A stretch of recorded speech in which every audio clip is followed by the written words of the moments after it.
ASEAN এখন খেলছে ফিফার অধীনে টুর্নামেন্ট, অথচ সাফ এখনো পড়ে আছে এএফসির মধ্যে।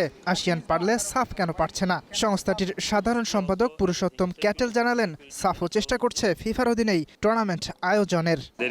একটা পরিকল্পনা আছে, বিষয়টি নিয়ে আমরা ফিফার সাথে আলোচনাও করেছি, কিন্তু এখনো চূড়ান্ত হয়নি। তবে একটি পরিকল্পনা আছে, হয়তো পরবর্তী চ্যাম্পিয়নশিপ থেকেই আপনারা ফিফার অধীনে সাফ টুর্নামেন্ট দেখতে পাবেন। ভারতকে বাড়তি সুবিধা দিতে গিয়ে এমন সময় নিয়েছে সাফ চ্যাম্পিয়নশিপ। ফিফা উইন্ডোর শুরুর আগেই শুরু হবে টুর্নামেন্ট। ফুটবলারদের পাওয়া নিয়ে সমস্যায় পড়বে দলগুলো, তাই প্রতিটি দলেই অতিরিক্ত ৫ জন করে ফুটবলার নেয়ার সুযোগ দিচ্ছে সংস্থাটি।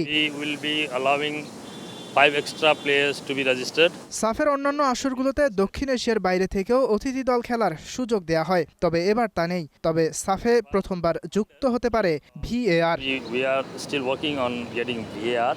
আমরা প্রতিযোগিতায় ভিএআর সংযুক্ত করতে এখনো কাজ করে যাচ্ছি।